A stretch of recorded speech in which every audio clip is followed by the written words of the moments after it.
Now, I know this may seem kind of late in the game, but I'm trying to get back into the groove here, okay?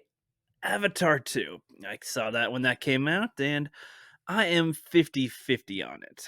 I came out loving it, but every time I'm thinking about it a little bit more here and there, things that did kind of bug me while I was watching it too, it lowers it down for me a little bit. So I'm kind of stuck between like a 5 out of 10 for this one because there's a lot in this that I like and I think are pretty good, but there's also a lot of things that God, just drive me freaking crazy.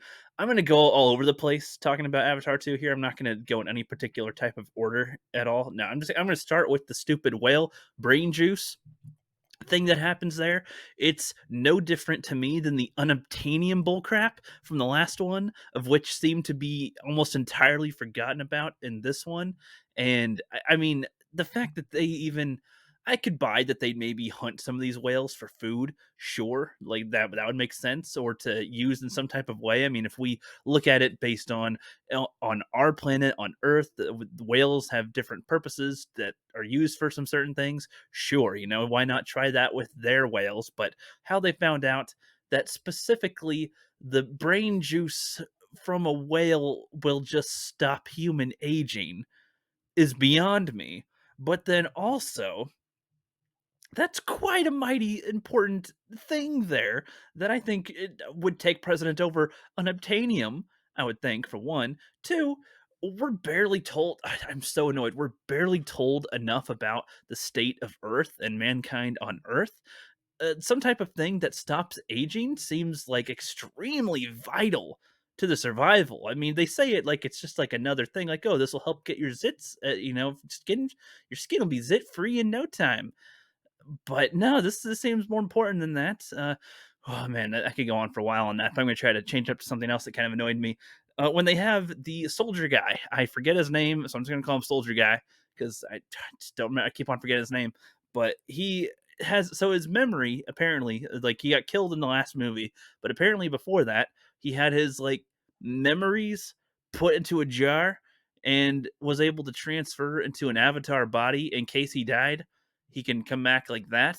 And it's like that's a cool idea, cool concept, sure, but that's really annoying to me because the whole thing with Pandora, with the planet, is that there seemed to be this like connection between the life forms that humans don't really understand yet. With all of our technological advances, we don't understand this biological evolution in some type of way where like they can really connect with each other. There's memories from thousands of years held in this tree that you can just take a look into, hooking up your little USB drive of your hair to it, and you can be with it. Like there's a lot more to the planet than what you'd think there is, and it just seems like if you're gonna have that type of thing developed, I think it would be based off of like working together with the Navi in some way and figuring this type of thing out. But no, humans just have this thing, which just seems really annoying. We can just take your memories, put it in a thing, and there you go. They just glaze over that. They glaze over that so quick. If you blink, you might miss that detail, and that annoys me big time, big time. There's other things in the film that annoy me, but not nearly as much as those two things. Those two were probably my top tier annoyance. But I'm gonna give it some praise first before I go on to more stuff here. I do appreciate on like a filmmaking level and continuity and everything. There's a lot of different types of breathing that's going on, different types of air or oxygen or whatever that's needed for these different people. There's humans, there's the Navi, there's the Avatar hybrid Navi, sort of, and each of them all have different levels of breathing. If you're on Pandora, you pretty much need to have the mask on full time. If you're a human, to in order to live, you can only go a few seconds without it. Pretty much, if you're a full time Navi, you don't need any of the extra oxygen, except for when they got onto the more earthly stuff, they did kind of need a little bit more.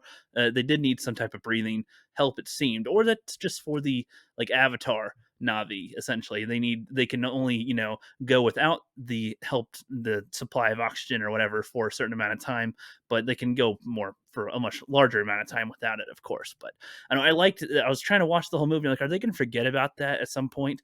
No, that was always a factor throughout the entire movie. So that's a small thing to keep up the whole time, and I'm glad that they did. That just helps a little bit more with that. And then, all right, going into the story a little bit, some of the characters. You got Sully and his family. I don't like his wife very much. I don't like the mom. I just she just comes off as I just don't like her at all. Her attitude, she seems very, very hot headed, but for ways that you'd think maybe would make sense, but then it doesn't really if you think about it a little bit more. I might go more into that in a video one of these days. There's a whole stream where I talked about this after watching it on Black Angus Reviews channel if you want to check that out over there from a couple weeks ago. But oh man, the kid Spider, he's like the human boy, he's the son of the Marine, I suppose, which so I assume he banged some chick on Pandora and had a kid. I assume that's how that happened because the baby got left behind when the humans were evacuating and they couldn't put a kid into stasis, so the kid stayed and they raised him. Bizarre-ish on how that happened. I guess a Marine guy boinked somebody and had a kid. Whatever, that's fine. It's nothing. I guess there's nothing wrong with that. So there you go. But the character is okay. He's not. I thought it was going to be the typical type of struggle conflict between who do I choose. But I liked how they did it with this, where he is 100% with his family, even if they seem to reject him. But he doesn't just hate his father though. He doesn't fully hate his father. He wants there to be something there. He doesn't. It's I liked how he chose to save his father instead of allow just leave him for death because that's a morality type of choice that I feel like a lot of characters in movies would just be like, "Oh no, that guy was the bad guy and he tried to kill you and blah blah blah." So just leave him. But the act of this kid saving his father could be something that helps influence that character in the future too. So on for both of them. But I don't know. There's a lot to get into with the Spider character and the mom, for example. Like she wanted to kill him at one point because her daughter was being threatened, and so she took him and was gonna kill him. But it just the way that scene played out, once I get footage for it, I think I'd be able to describe it more easily, or maybe I need to see it a second time to get better explanation here of what I'm talking about. But it kind of annoyed me during that little exchange. And let's go over to the mysterious child, Kiri, or as I'm remembering her as Kitty. I assume a lot of people are calling her Kitty or something. The daughter of Sigourney Weaver's character. She it seemed to be a miraculous birth because she died in the last movie. Sigourney Weaver's character died in the last movie, and they tried to transfer her soul into the Avatar body, which it did not do that. It did not happen. They put her by the I'm forgetting what it's called at the moment. I'm going to call it the Soul Tree because I'm forgetting what exactly it's called. Just very second. I'm watching a lot of movies lately. Okay, my brain's a little fuzzy on that, but like in the Soul Tree, there's like a transfer thing. That's how Sully is in his Avatar body. When his human body's dead, he's in his Avatar body now. And I feel like when there's that transfer between them and the tree with Sigourney Weaver's character, I have a theory that she decided, like she chose not to go back into her avatar body, but that she chose to stay in the tree because it's got all this knowledge that she can finally gain. She wanted to go in, she wanted to understand this far better than she could as a human or as an avatar. But if she's like literally got her consciousness uploaded to the mainframe, she can figure out all that she needs for however long she wants to. That's what I'm guessing, and that's also why I'm guessing. Plain it. Hear me out on this. This is the weirder theory here, but it's not any weirder than what they've already presented. Essentially, so her avatar body gave birth to this child that seems to have an odd interaction with the planet, like the seeds of the tree, that the grass was moving around, the when she was in the water there's different things interacting with her in her own way. She can sort of direct certain creatures to do what she wants, and so maybe the soul tree impregnated her. I don't know how that would specifically work, but clearly there's a bizarre biological connection thing that goes on with this planet. So would it be that far fetched to believe that because they didn't know who the father was? It was the avatar body. There's a brief time they were there. Yes, it is possible there was just another father and we just didn't see who she had shaggy time with. But I don't know. That's just my theory at the moment. We only have two movies we're working on here, and she's only in this one so far. With so we'll see in the future. Let me know what you think in the comments because that's just my what I got so far on that. I really wish that Avatar as a franchise was more of a very high budgeted TV show because a lot of people don't like the long runtime with this movie. A lot of people think it's a little too long. There's some fillery, boring parts some people think are in there, which I can understand that a little bit. I think there could be more substance added to certain areas or more story given in there to some aspects, like what's going on Earth. I think would help big time because a lot of the humans seem to be shown as these evil invaders that are just like destroying nature and they have all their machines and oh no, they don't care. But honestly, it's the kind of thing where okay, if humanity is on their last legs and they're trying to establish themselves somewhere, they're trying to have a foothold somewhere.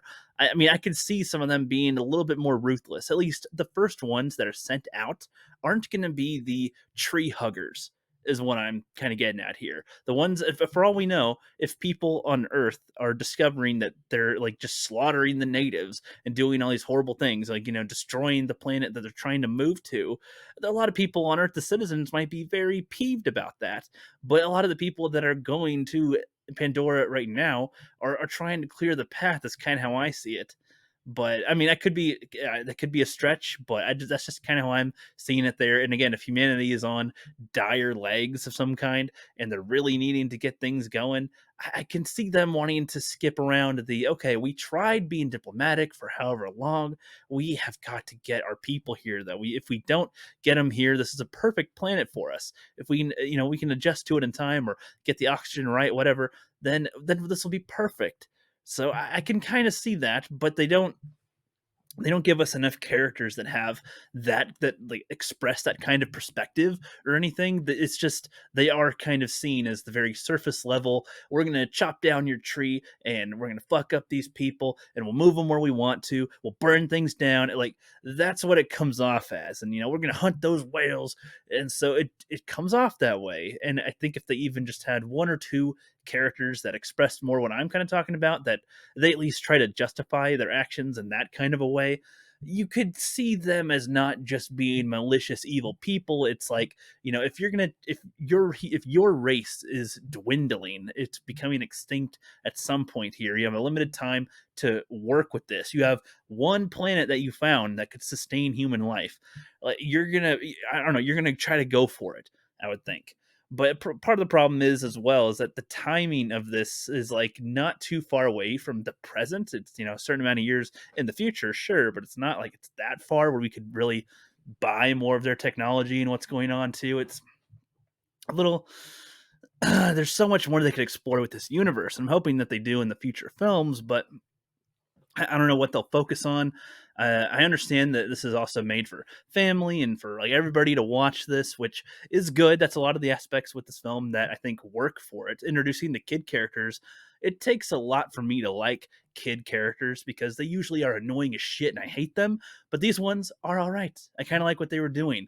If they could play their cards right, they could maybe do some kind of a Game of Thrones, House of Dragons level things. Not entire. I know they won't ever go like that gory or sexual. I'm talking about like the political aspect with it. Like with Sully's kids, they're essentially royalty at this point. He's like the savior of the nation right here. And with the other water tribe people, like with what they were doing, like I don't know, you could have some kind of structure that way maybe in the future.